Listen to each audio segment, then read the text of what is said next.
प्रधानमंत्री नरेंद्र मोदी ने पश्चिम बंगाल के हुगली में रविवार को चुनावी रैली को संबोधित किया। इस दौरान उन्होंने पीएम मोदी के उत्तराधिकारी वाले बयान पर करारा पलटवार किया। उन्होंने कहा, पीएम मोदी के वारिस कौन हैं? आप देशवासी हैं, आप ही मेरा परिवार है। इस दुनिया में आप लोगों के अलावा मेरा कुछ भी नहीं है। समान तौर पर हमारे परिवार में जो बड़ा होता है उसकी इच्छा होती है कि वे मरने के बाद अपने वारिस को ही सब कुछ देकर जाना चाहे, मगर मोदी के वारिस तो आप सब देशवासी ही है। आप ही मेरा परिवार है और आप ही मेरे वारिस हैं। जैसे परिवार का मुखिया अपने बच्चों के लिए कुछ जोड़कर और कुछ छोड़कर जाना चाहता है, वैसे ही मैं भी विकसित भारत बनाकर जाना चाहता हूं। दरअसल दिल्ली के मुख्यमंत्री अरविंद केजरीवाल ने शनिवार को कहा था कि लोकसभा चुनाव 2024 में नरेंद्र मोदी को वोट देने का मतलब है अमित शाह को वोट देना, क्योंकि नरेंद्र मोदी अगले साल 75 साल के हो जाएंगे और उनके रिटायरमेंट के बाद शाह ही प्रधानमंत्री बनेंगे। केजरीवाल ने कहा कि ये लोग इंडिया ब्लॉक से उनका चेहरा पूछते हैं, मैं बीजेपी से पूछता हूँ कि उनका पीएम कौन होगा। मोदी जी अगले साल 17 सितंबर को 75 साल के हो रहे हैं। उन्होंने नियम बनाया था कि 75 साल के लोगों को रिटायर कर दिया जाए। हालांकि अमित शाह ने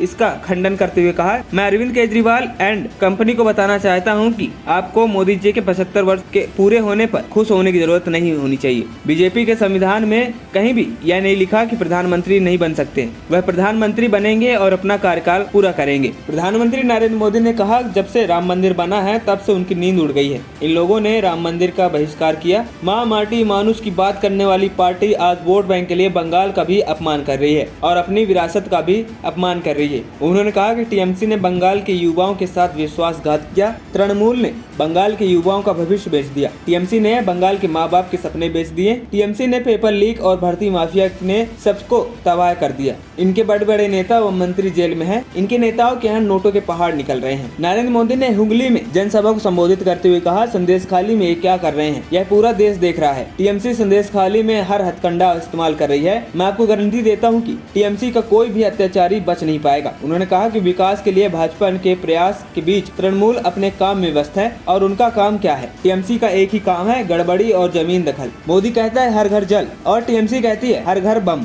उन्होंने कहा कि यहाँ माताओं बहनों और बेटियों का जीवन मुश्किल है। उन्होंने कहा 3 चरण के चुनाव पूरे हो चुके हैं, कल चौथे चरण का चुनाव होने वाला है। 3 चरणों के चुनाव के बाद मैं विश्वास से कह सकता हूँ कि भाजपा और एनडीए 400 पार करके ही रहेगी। अब 400 पार का नारा नहीं, यह देश के लोगों का संकल्प बन गया है। एएनपी टाइम्स की रिपोर्ट।